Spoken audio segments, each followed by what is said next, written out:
This is the Audiothingies MicroMonsta. It's a really small, lightweight little synth, but it's very well put together, very well built. You can see if we look around the back here that you've got audio jack outputs, you've got MIDI in and out, very straightforward. You have a USB port, but that's just for doing firmware updates on the unit and also for transferring wavetables back and forth between the computer and the synth. That's not for audio or MIDI streaming or anything like that. This is a dedicated hardware unit.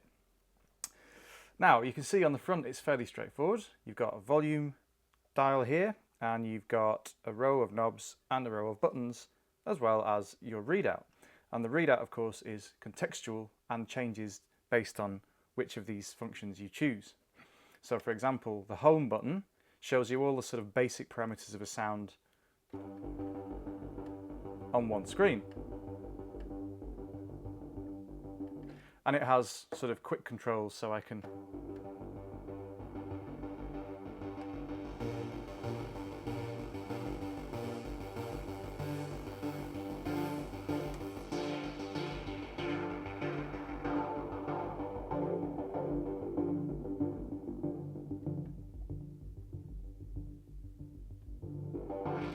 each of these buttons here has a different function. So if I wanted to look at the oscillators, I would press the OSC button. If I wanted to look at OSC2, I would press it again.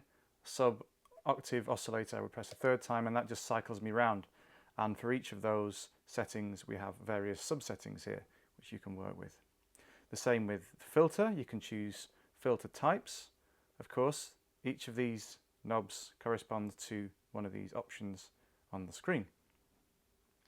You've also got envelopes, LFOs, there's a modulation matrix, there's an onboard arpeggiator, you can hear that's on this patch. Could turn it off. Like that. You've also got an effects system, so you can choose different effects types, like this. There we are.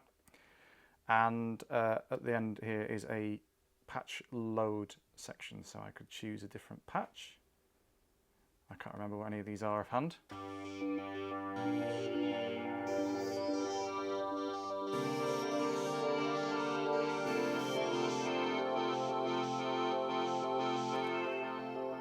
There's a row of sub-functions as well. If I hold the shift key here and then press one of these buttons, I activate the function that's shown in green.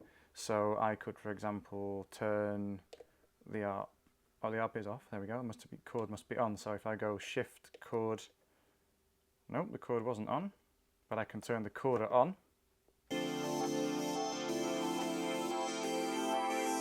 Change the key.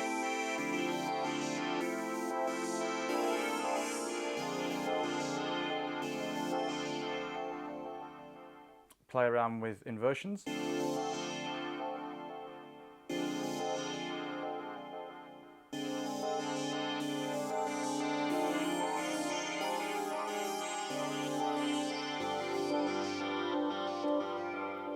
I could zap back to my filters, change the filter type, and then play around with that.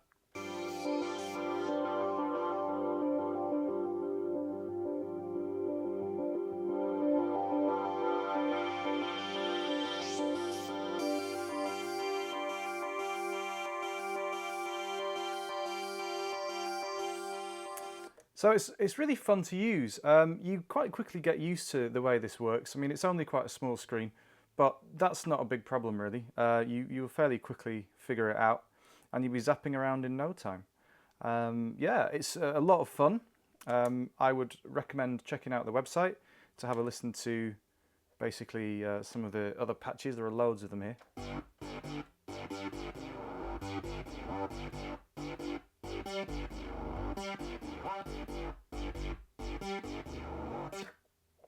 Yeah, so check out the MicroMonsta. It's tremendous fun, and I think you'll really enjoy having a go on one.